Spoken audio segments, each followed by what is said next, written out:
To the unknown, to the unknown. To be honest, to just go somewhere where you don't know how diving are, where you don't know how people are, how culture is, you don't know anything about, so you have to kind of discover all these things. Off-Gassing, a Scuba podcast with host Nick Hogel.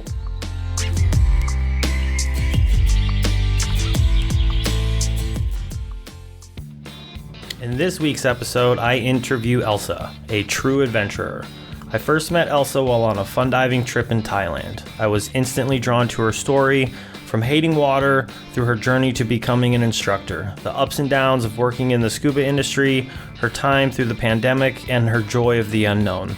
Elsa truly is a free spirit, and this is her story. I hope you enjoy. Elsa, how are you doing today? Elsa is doing great always. How are you? I am good. I am enjoying my time in Ahmed here, so it's always wonderful. Second time, as you know, and I just can't stay away. Definitely not the last time, isn't it? Yeah. So we met a few months ago, and I was really enjoyed, kind of your diving history. So I wanted to bring you onto the podcast. So I guess the first question would be, tell me about what got you into scuba, your first breath underwater. Was it life-changing? Was it just talk a little bit about the beginnings of scuba diving. The beginning is actually a really funny story because I've never liked water.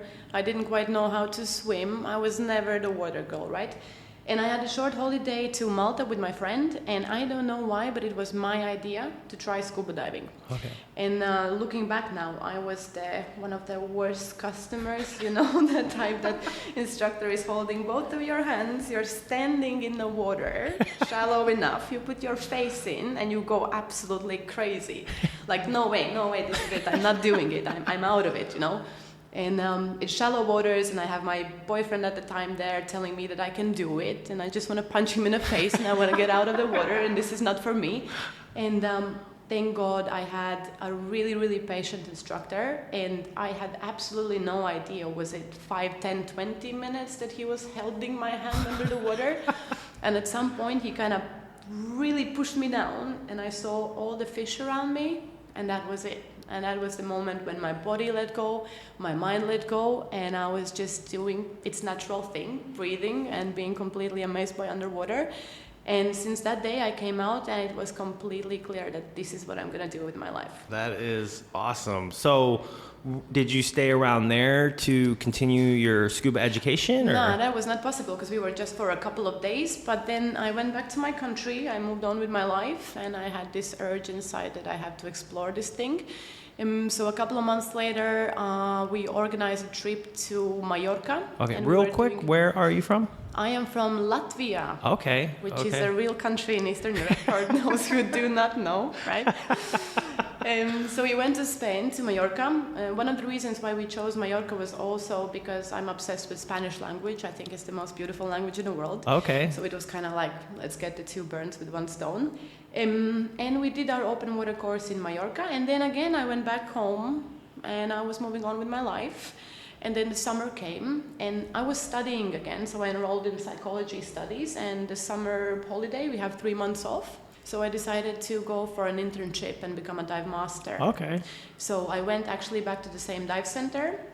It maybe didn't go as well as planned, right? We're gonna probably get more into this in a conversation, how diving industry is, right?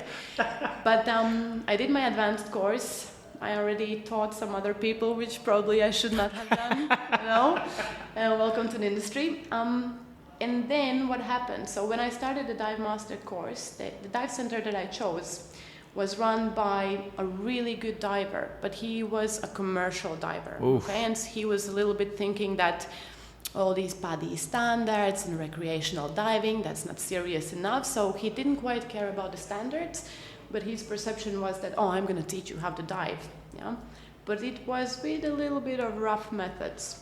Oh, I know a couple of commercial divers back home, and I always tell people they're a different breed. They're a different yeah, it's a whole different ball game with the commercial divers. Exactly, and for their experience, I mean, like for them just to go to 18 meters and check the fish out, right? It's like easy peasy days. So, but for me, who has done like 10 dives in a life, for me it's still a big deal. So there were a couple of things that I started to feel a little bit uncomfortable. One of them was actually the fact that I was not the best swimmer, right? And in order to become a dive master, you have certain things you have to be able to do. Yes. So he was kind of asking me to learn how to swim, which makes sense.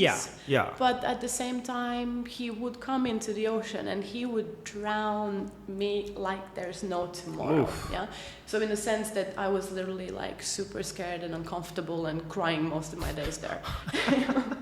But then what happened? I met some people, and since this moment, everything in my life just started to snowball. Like, it was out of control. It was none of my decisions. Everything just went the right way, and it's freaking amazing. I still can't believe how it all turned out. And I changed dive center, and I do want to mention the West Coast divers in Mallorca, and especially the owner Mark, because he showed me what diving is and what should be the vibe in the dive center, that it's all about safety, all about fun, all about love, pure love, not just diving, just love for life. Yeah. So I finished my dive masters there, and I am forever grateful for this dive center. Yeah, they were amazing. That is awesome. Well, I mean, you obviously had to have had a drive to be terrified, but wanting to push forward, so that's definitely, that's awesome. That's amazing, because a lot of people probably would have quit and been like, this isn't for me, especially if you didn't even love water to begin with. So I'm glad, obviously, you made it through. So where and when did you become an instructor? So after this experience, I became a dive master. And again, my real plan was, so I get my dive master certification, I go back to Latvia and do my life. Yeah. Right? But then it just snowballed, and I got an opportunity to begin my instructor course in Thailand in January, and I think it was August when I finished my dive master course. And between August and January, like, what's the point going home, right? Yeah, it's a couple of months. So I called my mom. I said, Mom, sorry, I'm not going back to studying because I have to be in Egypt. I'm going to work in Egypt, in the Middle East for a little bit. And then I'm going to go and do my instructors in Thailand. Okay, I have not been, tell me a little bit about the diving in Egypt. It is amazing. Okay. It is the best I've seen so far. Red Sea is absolutely stunning. The visibility is great. The coral reefs are really healthy, and the amount of different species you can see. You don't even have to swim. You're just floating there in one spot, and you keep on seeing. It's really enjoyable experience. Okay, so how did Thailand come into the picture? Thailand came in the picture because finishing my dive masters in Mallorca, so again, people I know other people, so they offered me to come and do the instructor course in January in Thailand. Okay. And I thought, yes, of course. So yeah, I did a little bit of time in Egypt, 3 months, dive mastering. It was a great experience, made me a warrior, made me really tough, made me realize that this industry is way more than I ever imagined. Yeah. And then I ended up in Thailand, which still to this day is the love of my life, and did my instructor course as an internship. Okay. Had you been to Thailand before, or was it the first time just going? It was absolutely the first time. Oh, okay. So how did that, like, just when you landed, was it completely like, holy cow, this is way different? Or how was that whole experience first time in Thailand? It felt like home. It felt so good, especially, before that I haven't been traveling way too far from Europe, right? So to be honest, like, Egypt was my complete first experience outside of my comfort zone. Okay. And then after the madness that living in Egypt was, landing in Thailand, it was easy. Okay. It was beautiful, and the culture and how welcoming the people are, and the weather is amazing, and the diving is amazing, and the food is delicious. Like, Thailand I agree. scores everything. Yeah. No, I absolutely love Thailand, and I've spoken about this before, but the first time I actually ever went diving was in Thailand, and this is the next perfect question. So where in Thailand did you end up? I started in Phuket. Okay. I did my instructor course in Phuket, and then slowly I started to move to the islands. So I ended up in the one and only Koh Phi Phi. Okay. Right? That's actually where I had my first dive. Oh, Koh Phi Phi. really? Yeah. So first dive in Bidanok, so you have to be very spoiled, huh? It really changed my life, and I've talked about this so many times before. When I first went underwater, it reminded me of the movie Avatar, which I know I haven't seen the second one, but I just remember being under there, and I'm like, I'm in Pandora right now. That's all I kept thinking, which was super crazy. Oddly enough, I was speaking to Japan divers, and I was telling them, because there's some people from Koh Phi Phi over there, and I was like, oh, that's the first place I ever went scuba diving. My instructor was this guy named Ian, this British guy, and they're like, Ian? And then someone popped out a picture, and I'm like, this guy? And they're like, oh, he was here 2 weeks ago. I was like, what? This is so crazy. Like, it's just the scuba world in general is so small. It's so small. It's the smallest, yeah. Okay, well, tell me about your time in Thailand. So when I went to Koh Phi Phi, it was actually just a little bit before the pandemic started, Ooh, right? okay. So honestly, and in a dive center where I was working, we were basically all very fresh instructors for that particular shop. So we kind of got this dynamic, when we were getting to know each other, and we felt like on top of the world. We were like, this is going to be the best life ever. We're all such cool people. We love what we're doing. We had such a great time together. Yeah. And then I think it was like 2 months later, the proper lockdown hit in, and it was like, that's it, guys, no more diving for you. You're not on the top of the world anymore. And it was super fun, because at the beginning we were all kind of like, okay, this is cool, we're all living together, we have a pool, so we're just chilling out in a pool. We're thinking, okay, 1-2 months, life is going to go back to normal. Obviously that wasn't the case. Yeah, I just remember it kept being, this will all be, it started in the winter. This will be all over by summertime. No, it just kept going and going and going.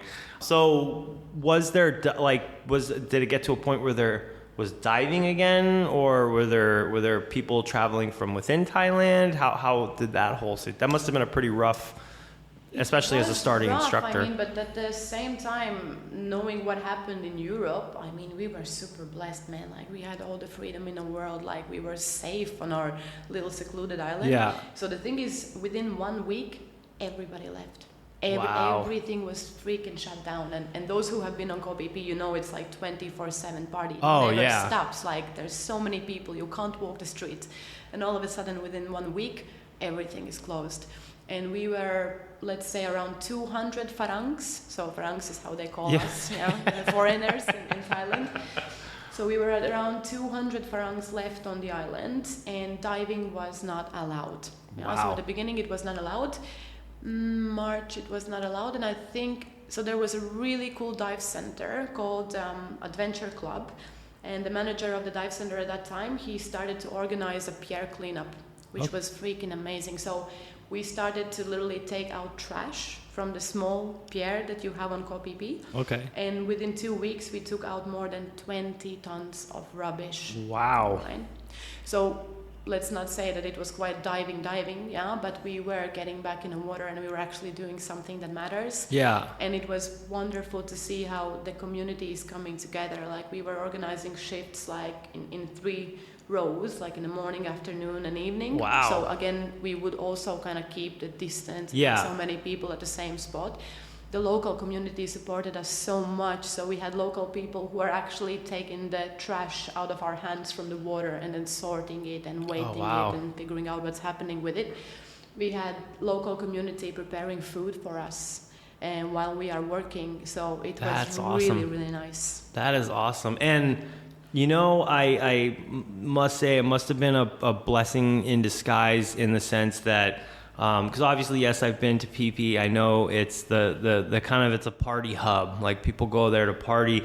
To be able to experience living and being on that island and having it just be empty is a a chance that not a lot of people will ever really get. So that's because it's such a beautiful place. It's just an absolutely beautiful place, and just kind of being there where it's not super crowded and you know, almost a little bit of room to breathe, you know. It was incredible. It actually gives me goosebumps just remembering like all of this island to ourselves, and also seeing local people. I know, you know, kids in the narrow streets of Koh Phi Phi riding bicycles, like something that they would never ever be able to do because there's just not so much space, you know.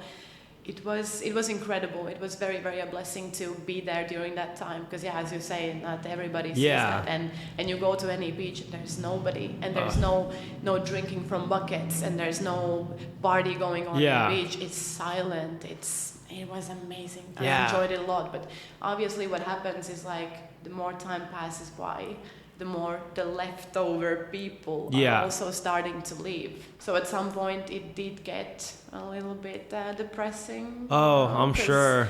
It's still, I mean, like we have the freedom, but how many days in a row you can snorkel with sharks, you know? Not to sound very uptight now. I mean, like in Europe people were locked in the apartments, but of course, and also not knowing what's going to happen. So we're not having job, right? So there's no income. So we're living on our savings.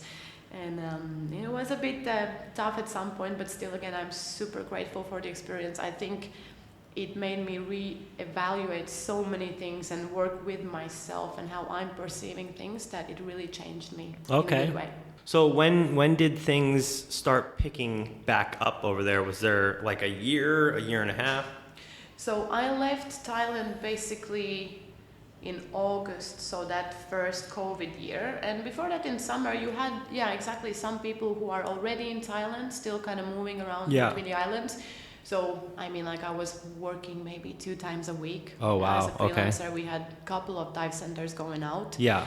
But then in August, I left. And honestly, when I was leaving, I was walking all through the island to get to the pier. I didn't see a single person. Wow.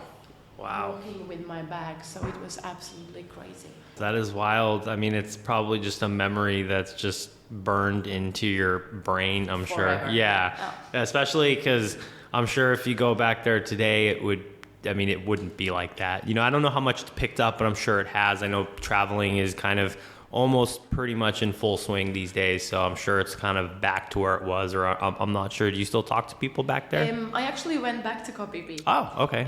And so after COVID, I went back to Koh Phi Phi last year in February. And I was amazed. When I got on the island, I saw all the people. I was like, yes, baby, that's awesome. it is back where it's supposed to be. So you left in 21? Yes, I left in 21 in August. And then I came back in 22. In February. How was it going back home? Was it almost like a little bit of a culture shock, or did you go back home? I never made it back home. It was too expensive for me to try to get home. So where did you end up? So in August I was actually going back to Mallorca because, so remember how I told you about this amazing German dive center called West Coast Divers in Mallorca? Guys, go dive with them. So I was supposed to work with them, but everything was still COVID, so nobody knew how it's gonna happen, right? But they kind of got a green light that they can open. Okay. So I went to Mallorca, and the thing is they are located in a hotel.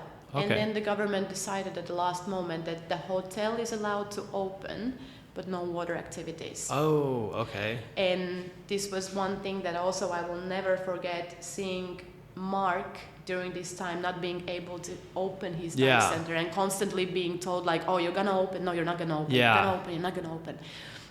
So I just spent a month in Mallorca visiting my friends, and then I went to Gran Canaria. Okay. And I was absolutely lucky because I was working all through the rest of the time. Okay, okay. How's the diving there?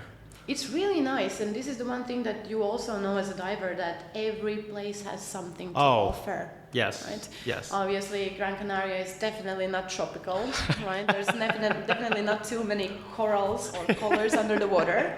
But I mean, like, the landscape is amazing. So they have all the lava formations, so it's really dramatic landscapes.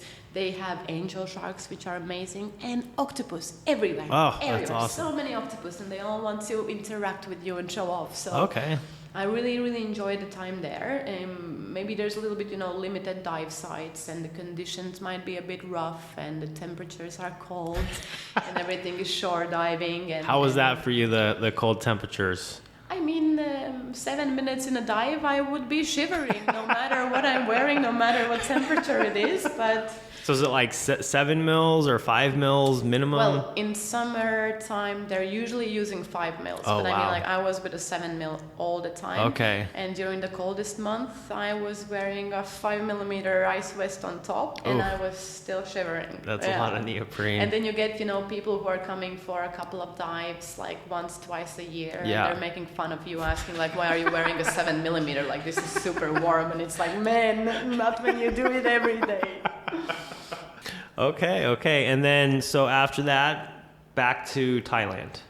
Almost. Okay. I had a little shortcut. So actually in Gran Canaria, I really enjoyed my time. I was working with, I would really say, one of the nicest dive centers I've ever worked with. It was a young couple making their own dive center, because where they were doing the internships for dive masters, they said, like, no, we don't like this treatment. We don't like how this is organized. Like, this should be completely different. Yeah. So they built a dive center from zero, and it has been the best organized, the best customer service, the most professional and laid-back dive center I've worked for. Okay. And then, I was working with them for 1 year, and it was the first time in 4 years that I actually moved out from my suitcases. Okay. Right? So I got this beautiful apartment with an ocean view. So I'm working with these amazing people. Like, I'm super happy. And just when I got all the last things out of my suitcase, I sat down for coffee on my terrace, and I was like, gotta go.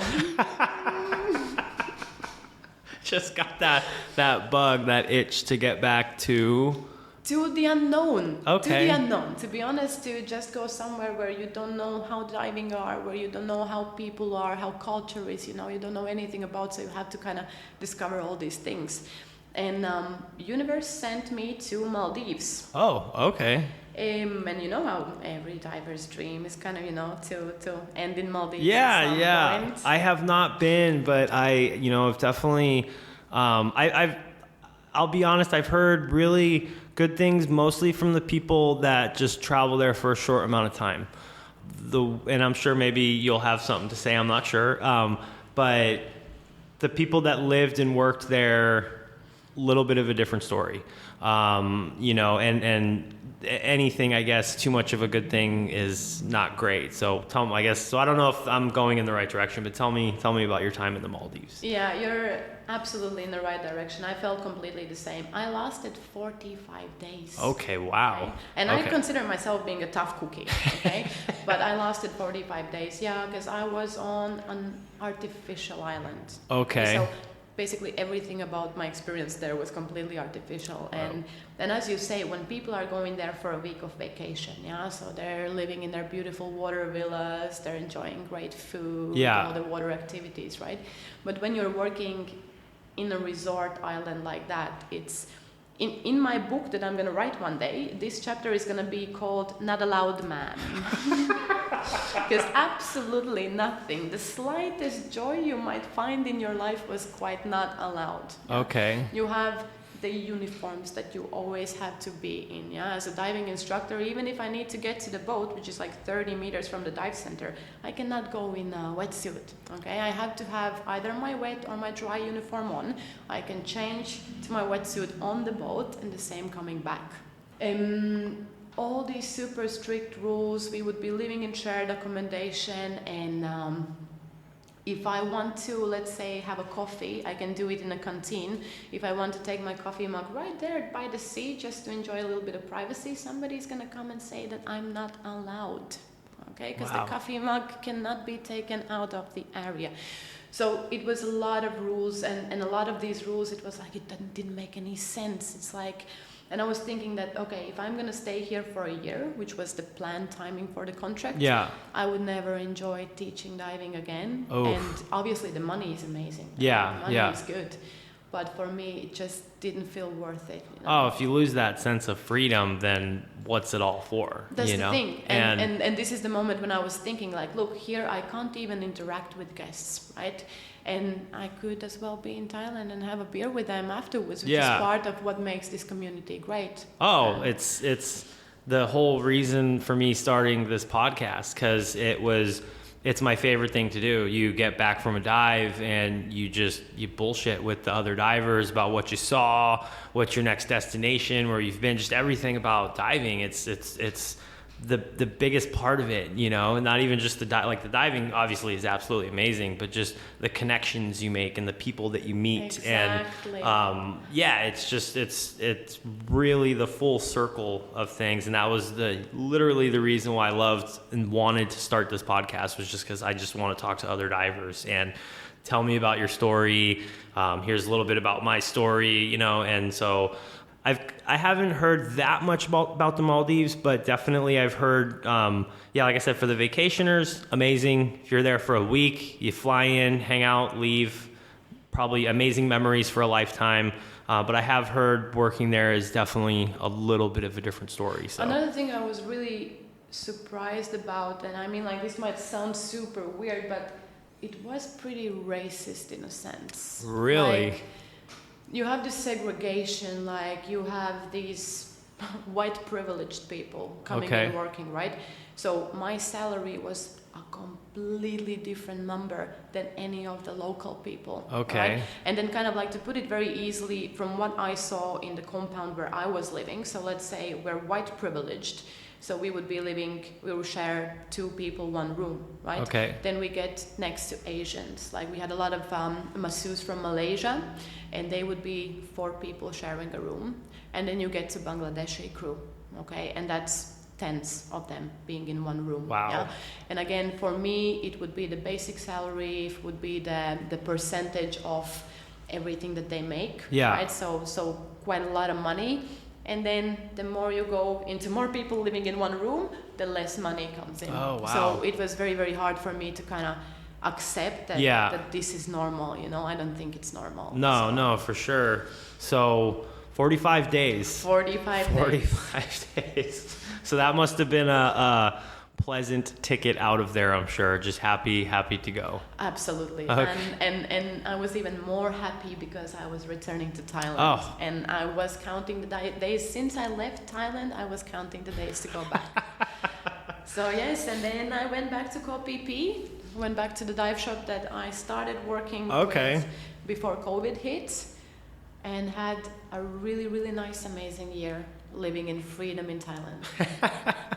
That is awesome. Well, tell me, I guess, just to backtrack slightly, the diving. How is the diving in the Maldives?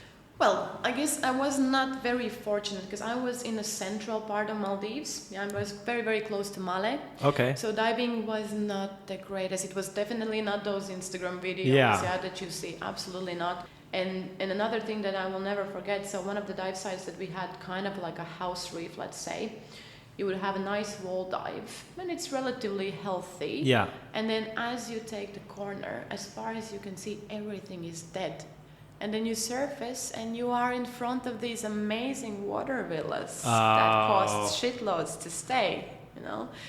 And for me, it doesn't go together. Yeah. It's not worth the price. No, and it's such a hard thing because it's even for me as like traveling, you go to places and you want to contribute, but you don't want to, these big areas are going up. I know there's a big problem in like the Tulum area of Mexico because the growth is so fast that the infrastructure can't keep up, and then all that waste has to go somewhere.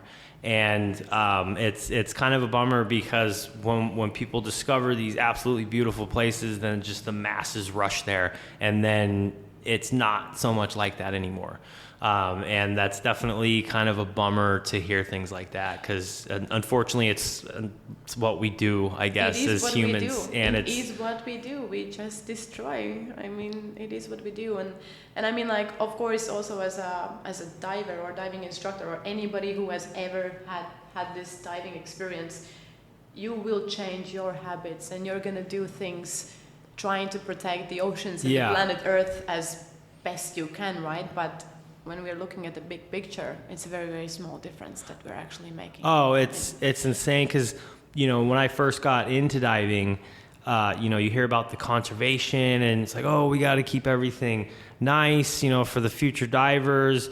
And then I hate to say it, like I would get to some of these areas, and we're taking a boat there. There's just tons of boats, and then you just see the gasoline leaking out of the boats, and then I remember I asked the question one time. I'm like, are we damaging it more by going out to these sites and diving? And it's such a hard fine line, because it's like, oh, I want to help, but by me going to the site, I'm probably hurting it more than I'm helping, because we're going there, like there's this boat, and you can just see the trail of gasoline behind, and you're like, it's probably not good, and so yeah, it's definitely a tough thing as a diver, because you want to do the right thing, but then you want to enjoy that dive at the same time. So yeah. And to build on this, what is interesting, when I just started diving, there was this guy on Facebook posting that he's writing his thesis, and he had a questionnaire about if divers are actually ruining the underwater environment. And as a fresh diver, for me, it was like, what are you talking about? Like, we divers are the one who are actually protecting it, conserving it, and fighting for it, And then when you start working, and of course, don't get me wrong, like a lot of us, we are really doing it. Yeah. But looking at the industry as a whole, and then you see these mass dive centers, doing factory DSDs day after day. Nobody cares about the buoyancy. You see the fins everywhere, breaking coral. Nobody cares. And at that moment, I was like, shit, now I understand this questionnaire. Like, we are actually, messing it up also. Yeah. I mean, like, it's two sides of the coin. Right? Well, so off of the bad stuff, let's get back to the good stuff in Thailand. You made it back to Thailand working, and that was 2022, so last year. Yes, exactly. Okay, and tell me a little bit about that part of the journey, just back to Thailand. It was amazing again. Nice and easy, wonderful day. 6 o'clock in the morning, you wake up, you see the sunrise, you go to the dive shop, you go do some awesome dives, because Koh Phi Phi is pretty cool for diving, right? It was really nice time. And was it back in full swing, kind of? Yeah. Okay. I mean, like, let's say at the beginning, maybe it was like 20% of what it used to be, but by the time I left, it was already packed. So it is definitely back. Okay. Absolutely back. Awesome. The island did change a little bit. Like, people got a little bit younger. Okay. Coming back, the party still never stops, like all the freaking time.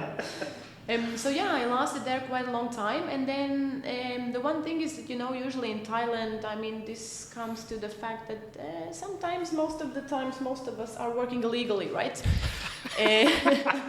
So it comes also with working permits and stay permits and your visas, and as your visas are expiring and border runs that you have to do, fly out, fly back in, stay 45 more days, fly out, fly back in, So I did have a little bit of immigration fun, let's put it that way. Yeah. So doing my border run, they didn't want to let me quite back in, because I had too many extensions, too many stamps. So they said that I have to go and get a proper, tourist visa in the embassy and things like this. And this experience for me, it came together with having a dengue fever. And having a dengue fever while you are in between Malaysia and Thailand, and they're locking you in the airport, and they're not letting you in the country afterwards with the land border. It kind of felt a little bit like, like what is happening? Maybe it's time for me to kind of think about something different. Yeah. And that led me to Koh Lipe. Okay. And I went to Koh Lipe because it's very, very close to the border. Yeah. And that's actually where we met, was in Koh Lipe. But before we go into that, I'd like to talk, I guess, if you're okay, a little bit more about that experience, because it's very common.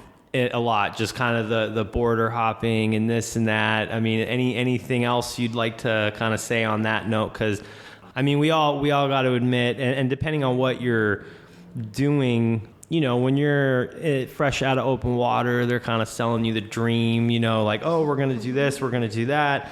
And then, there's definitely some challenges during your journey to instructor, and then you become an instructor and you want to go work abroad, so I just didn't know if you wanted to kind of go into that a little bit more, because that's definitely a side that a lot of people know, but also a lot of people don't know, you know, Yeah. so.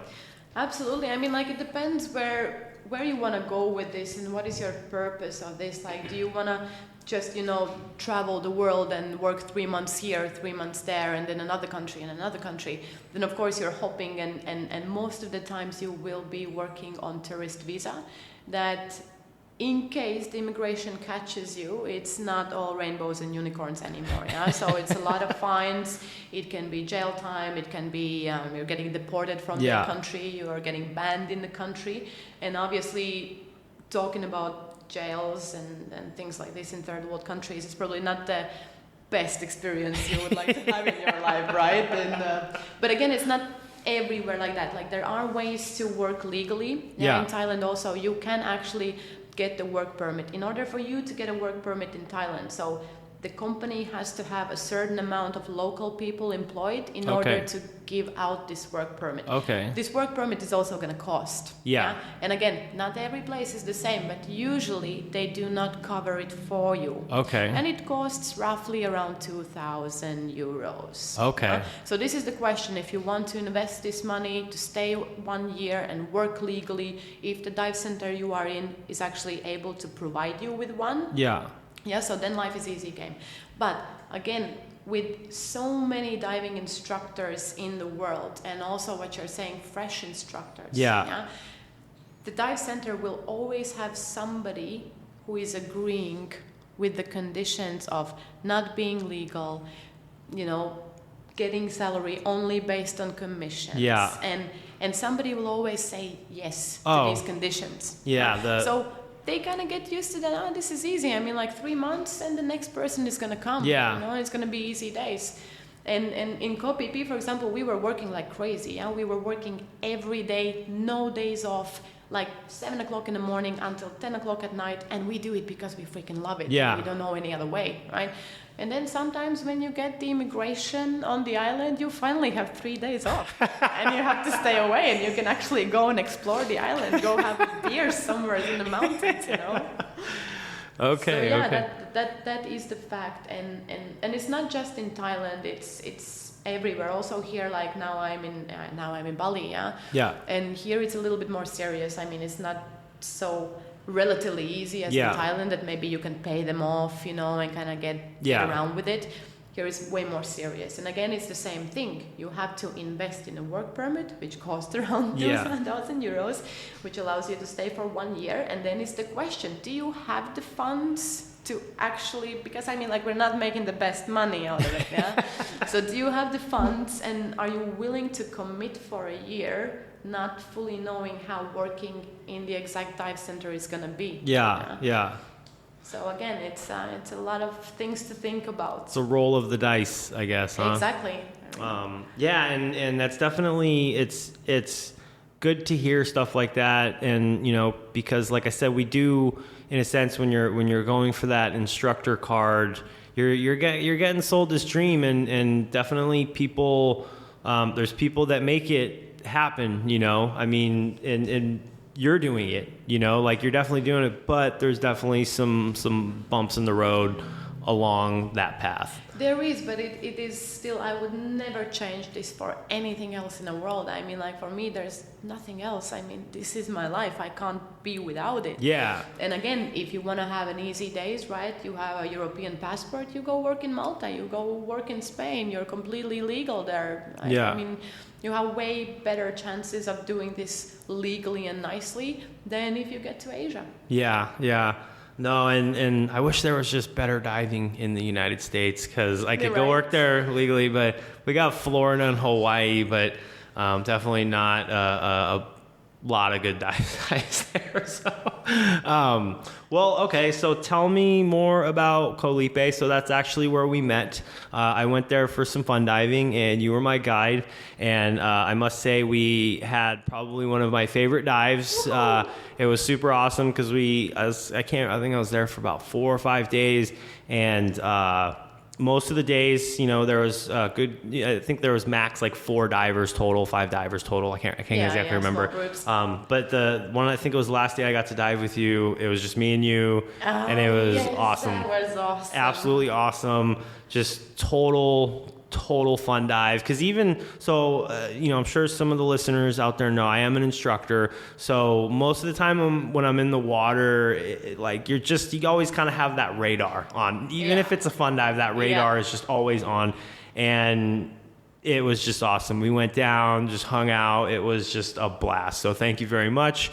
And I really, really enjoyed my time in Koh Lipe. So I'm based in Penang right now. So that's pretty much the closest dive area that I have. There's some diving in Langkawi, but it's not so great. But when I first got to Koh Lipe, I was absolutely just blown away by how beautiful it was, and the diving was amazing.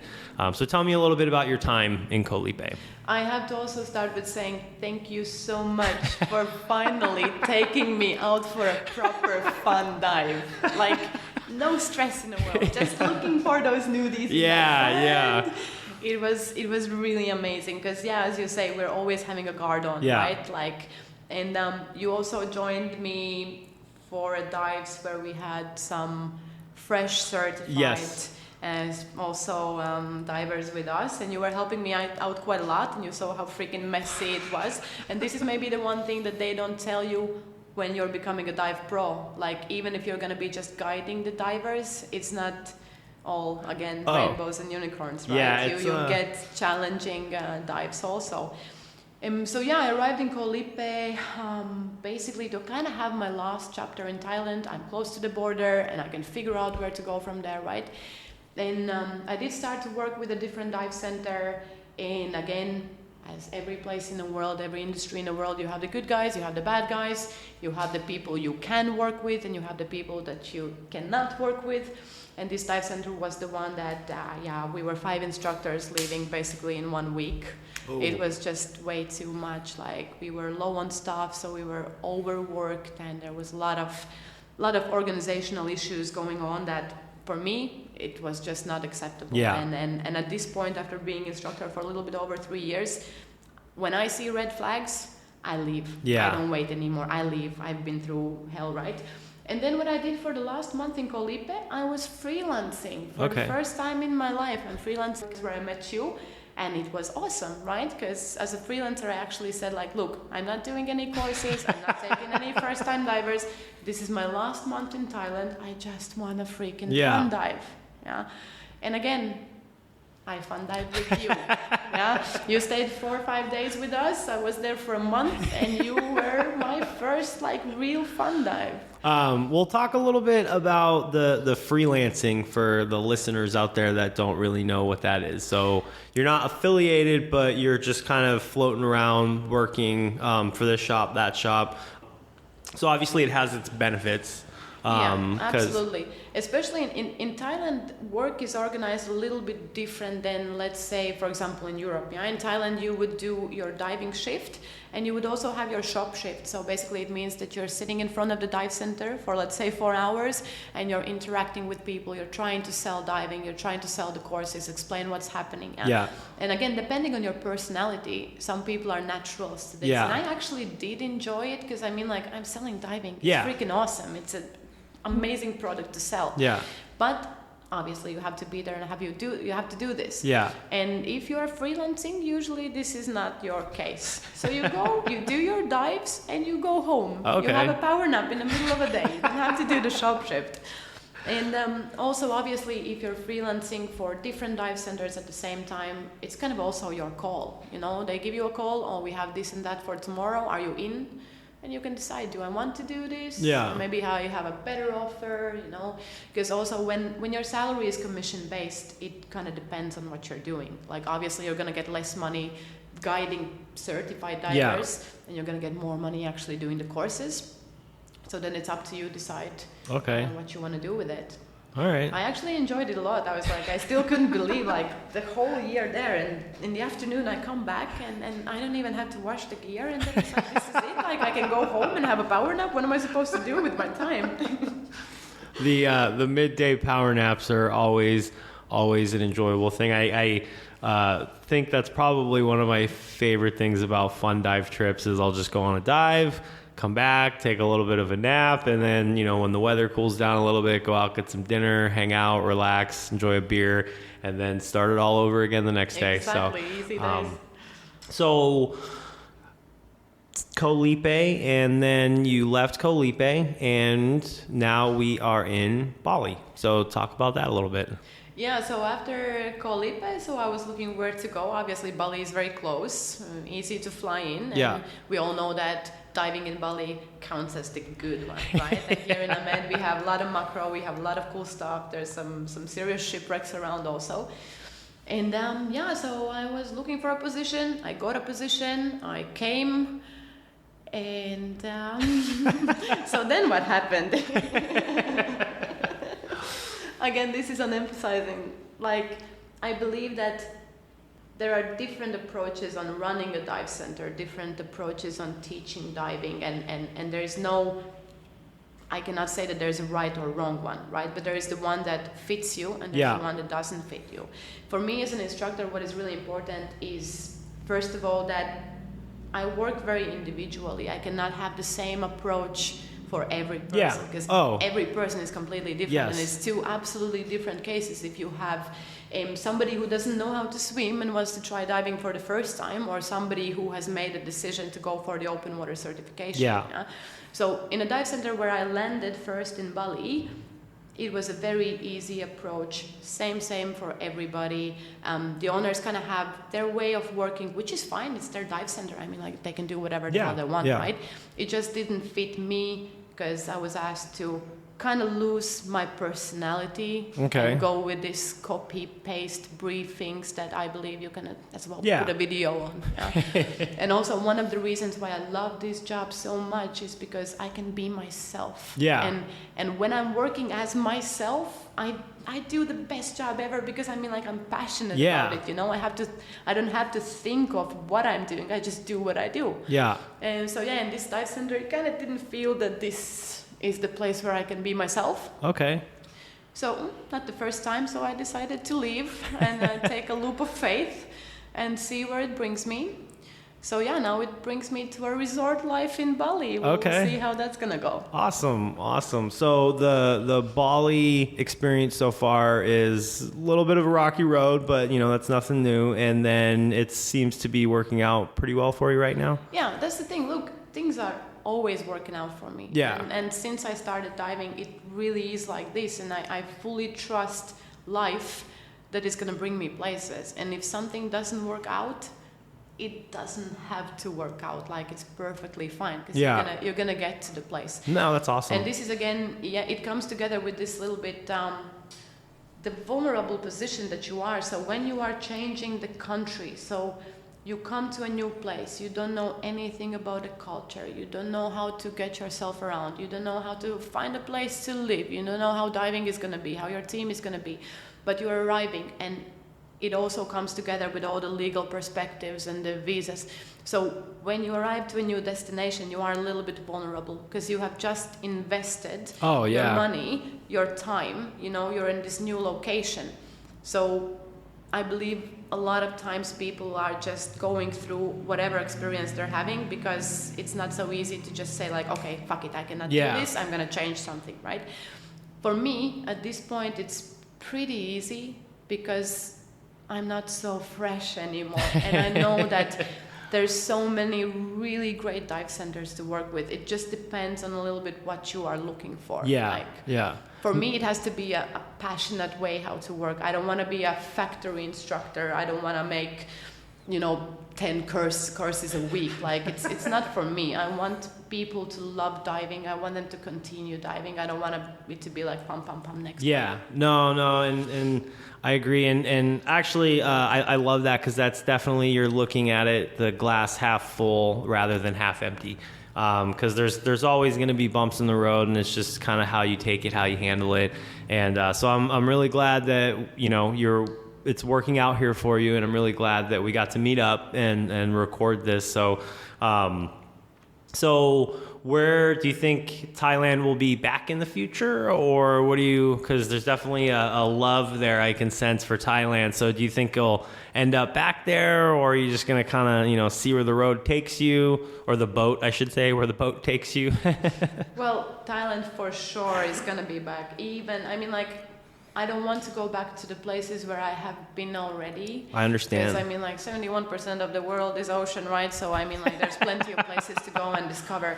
But even if I'm not going to work in Thailand, it's definitely going to be a holiday destination for me for sure.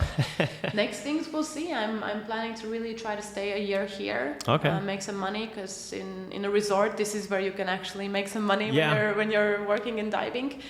And then we'll see. I'm actually looking into those big boats. Okay. You know, maybe it would be time to go into the big boats. Yeah. And there's definitely, so I've oddly enough, I've spent some time in Indonesia, not a whole lot, but most of the time was in other parts of Indonesia, not necessarily Bali. Like I've spent some time in North Sulawesi, Bunaken, beautiful area, Raja Ampat, beautiful area. And that would be a good goal. I hope that you make it there, because there is just some absolute beautiful diving, and you're in the middle of nowhere, and there's just not loads of divers, you know. And that was something I absolutely enjoyed when I was in Raja Ampat, was we would get to a dive site and there might not be anybody else there, just because it's so remote. You. Yeah, exactly. And you see the cool stuff. Like, you really see the cool stuff, right? No, for sure. And that's definitely my best dive has been in Raja Ampat, like 15 manta rays. To this day, I haven't had anything. I'm waiting for that whale shark, which one day. Yeah. I know. Actually, was like a week before I got to Koh Lipe, there was one there. When I was in Ahmed last month, there was. We were at the Liberty shipwreck, and there's another dive. Like you and drop off, no? Is it drop off? Yeah, okay, so whale shark and drop off. And it was like that same day, that same dive, like they popped up like, oh, we just saw a whale shark, and I'm like, where were we? You know, where was he? Like, as I love to joke, call him back on the shell phone and tell him to come by.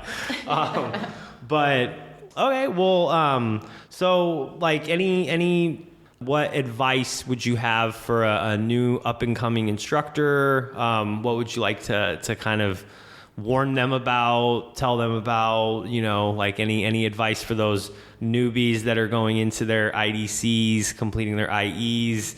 I know that's one agency. I don't know what they're all called. They're all pretty similar. Just same. Yeah.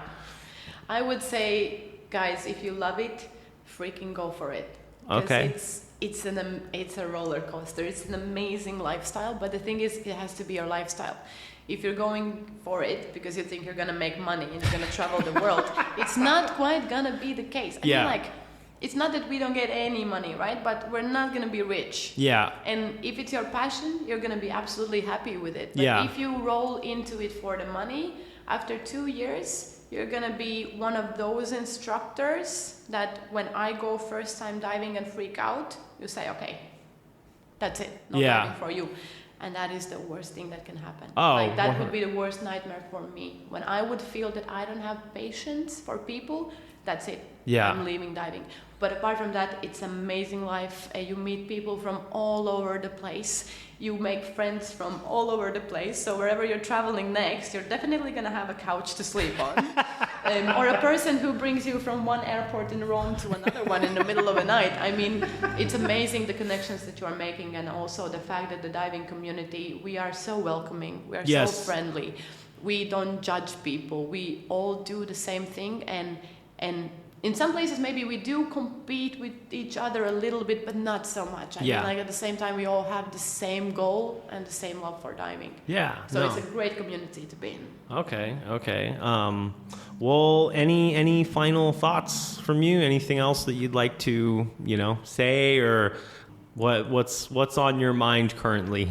The one thing I would encourage actually all divers to do, the professional and unprofessional, the beginners, is tell the good things to your instructors, tell the good things to the dive centers, tell them to Google, tell them to TripAdvisor, and the same with the bad things. Okay? Don't go crazy with slamming the doors and stuff, but if you have a bad experience diving, or if you're trying diving and you're not enjoying it, it's not your fault. It's your instructor's fault 99% of the cases. I agree with that. So speak up about it, and once you're certified, speak up if you see dive centers who are not doing things the right way. If there's any going away from safety standards or the equipment is misfunctioning, like speak up about it, because you're part of the community and it's also kind of your role to make this industry a better place. Yeah. And guys, check your buoyancy, please.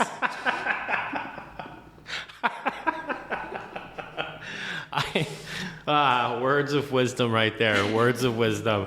No, I completely agree, and that's one thing I definitely always tell people is if you're feeling uncomfortable, we can't read minds. So, if you're not feeling the dive, call it. There's nothing wrong with it. And I actually had a little bit of an experience with that when I took a course this past month when I was in Ahmed, and there was just another diver in there, and I for like 2 days I was just trying to beat around the bush, like, hey, maybe we shouldn't go on this next dive, because I basically didn't want to be like, hey, you shouldn't go on this dive because you have skills you need to work on. So it became like it's me, not you, it's me, and he just was not getting hints. And finally, after one dive, I was just like, this is what's happening. Like, I can't go diving with you anymore. I love you. You're an awesome dude, but I can't do it. And so if you're listening out there, I still love you. I still want to be friends, but I hope to dive with you someday again.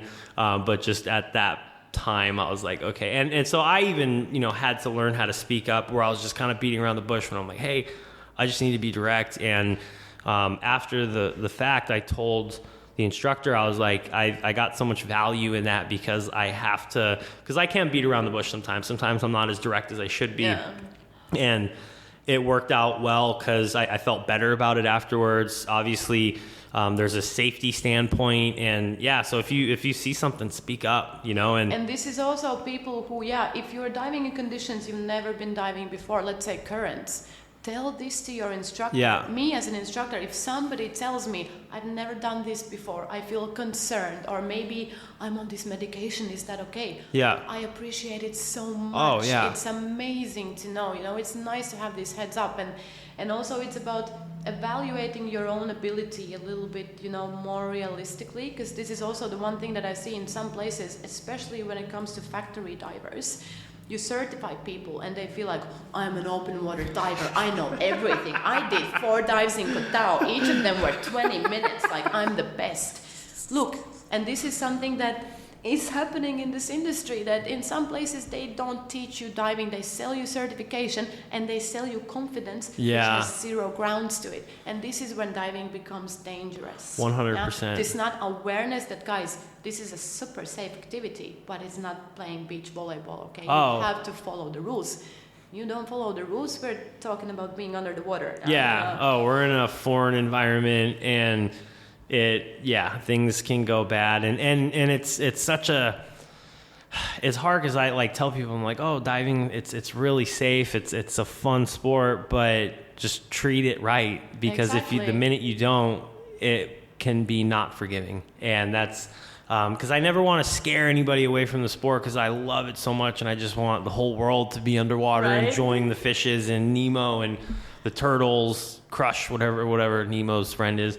I want people to experience it, but at the same time, just be safe, because it can be unforgiving if you don't speak up, if you are just slightly uncomfortable and you're just moving forward. And I know all about, like, you have to kind of get out of your comfort zone, but to a point, To a point, exactly.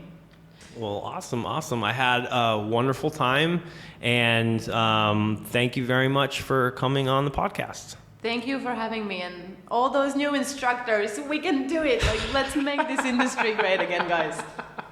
Thank you so much. Awesome.